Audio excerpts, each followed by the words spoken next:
Check out your boy. Check out your boy. 4 months in. Hello, guys. Welcome. My name is DJ Miles. I talk about anime and manga on this channel, but sometimes we also do some vlog style content. More importantly, because I just want to document this for myself, just to see where I was 30 days into my hair transplant, where we are today, officially week 17. 4 months in, what is it going to look like in 6 months? I'm really excited to see how that's going to come out because I'm really happy with the results today. But that doesn't mean there hasn't been some rough patches along the way. Not with the hair, maybe with the hair. I'll talk about that in a second. But to give some quick bullet points, if you haven't watched the first video, I got a hair transplant in Turkey. Yeah, you can't work out for about like 21 days. I think to play extra safe, I took maybe about 5 weeks. And speaking of 5 weeks, I mean, I think that was also the same amount of time where I couldn't touch my hair. And when I finally got a haircut, it definitely helped shape some of the unevenness. But as you trickle into weeks 6 to 7 and so forth, the first 1 to 3 months, you enter the ugly duckling phase. And what is the ugly duckling phase? Well, to put it bluntly, it's a common term used during the context of the hair transplant recovery, describing a temporary stage where the appearance of the transplanted hair and scalp might look less than ideal. Yeah, because when you look at the first video and you see the first 2 to 3 weeks, it looks really good. And then I'm thinking, I'm one of those people who is going to avoid the ugly duckling phase. Nope, because all the newly transplanted hairs come out and then the new hairs, they just take root,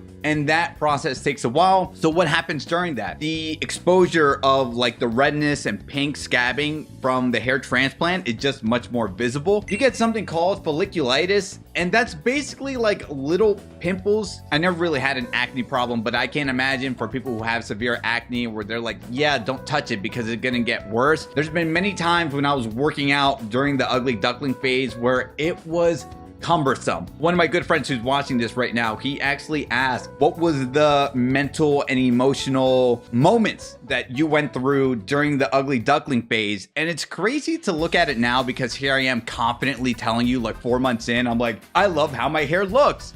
During that process, what was more important to me? Working out, because I like to work out 5 days a week, or value the opinions of people who's gonna look at my hair a weird way because it's a little bit too red and a little bit too pink, right? Like, I can totally sympathize and understand with some people who don't want to go out or just, you know, be less sociable because of it. But for me, I value working out. I went out. It was just annoying because when I sweat, I think the whole folliculitis, I'm totally already saying that wrong, just appeared more predominant. And it's annoying when you just look at these like big looking pimple things and you can't touch it because it just gets worse, or it could just mess up with the newly grafted hairs I have going on. And I think that's another interesting thing to take note too, right? Like here I am 4 months in talking about it, but when you look at the hair every day, you guys will just see some pictures as I'm talking over the course of this video of like, this is what it looked like. But then something happened around the 3-month mark where, again, you can just see in the front, this is now just growing in, right? Like you can actually start seeing this front area anyway, developing more hairs than the other part. So yeah, there's still some unevenness going on, but you have to keep in mind for some people who have hair transplants, some of their 3 months journey compared to mine, or even where I'm at 4 months in,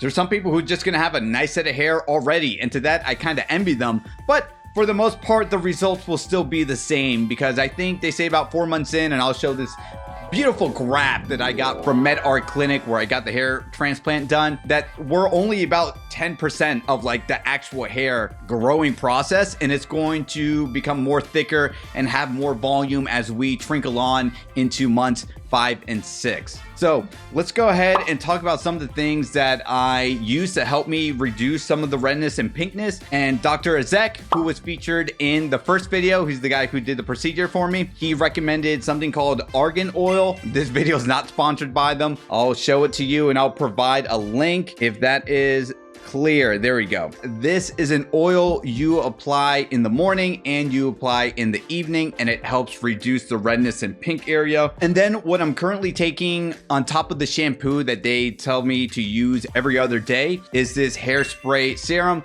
This is something I specifically got from MedArt, and this is something I put, 5 sprays in the morning and 5 sprays in the evening. In regards to scarring, I think you can tell, here's this latest video I have. In in the very back, there is still some scarring shown. It doesn't really bother me. I'm still going to be optimistic and just assume over the course of this journey that it's going to lessen. I know people are talking about using minoxidil and finasteride. The hair serum I'm using right now, MedArt is telling me just to use this first before I completely go to minoxidil. When it comes to finasteride, I know there was someone who commented on the first video that like, hey, you know, you should really do this because it helps with the longevity of the hair. Look, I know it only affects 5% of men, but if it's gonna cause some fertility issues down there and it might just affect some other areas of my body that I don't want it to, and I know that 95% of men, they don't have a problem with it,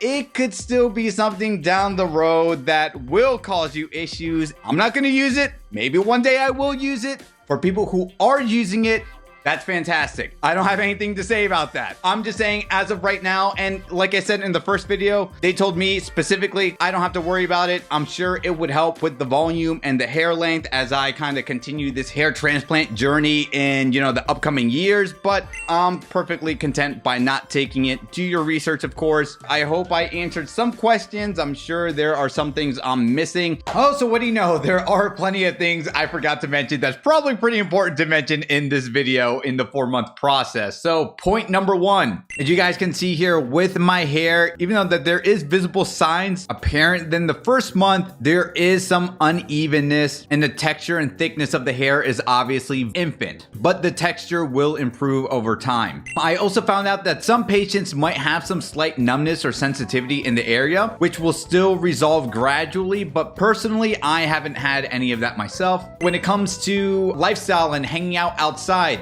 I am a wedding DJ, so luckily for me, many of the weddings I've DJ'd were indoors, but if I were outdoors, just be sure if you are working outside, anything prior to the 4-month stage, that you are applying SPF if you are outside more than usual. The ugly duckling phase sucks. It's going to be an individual case by case on how you get through it mentally and emotionally. It was more so like the pimples that came with it, the folliculitis, whatever. I'm mispronouncing it again. It's just something to look out for, but I absolutely love where my hair is at right now, and to see it even shine even further in month 6, yeah, it's going to be really interesting. I can't wait to do a compare and contrast with that. So if you guys have any questions, because I'm sure there's a lot of things I just forgot to mention, write them down in the comments down below. But until then, take care, guys. Bye.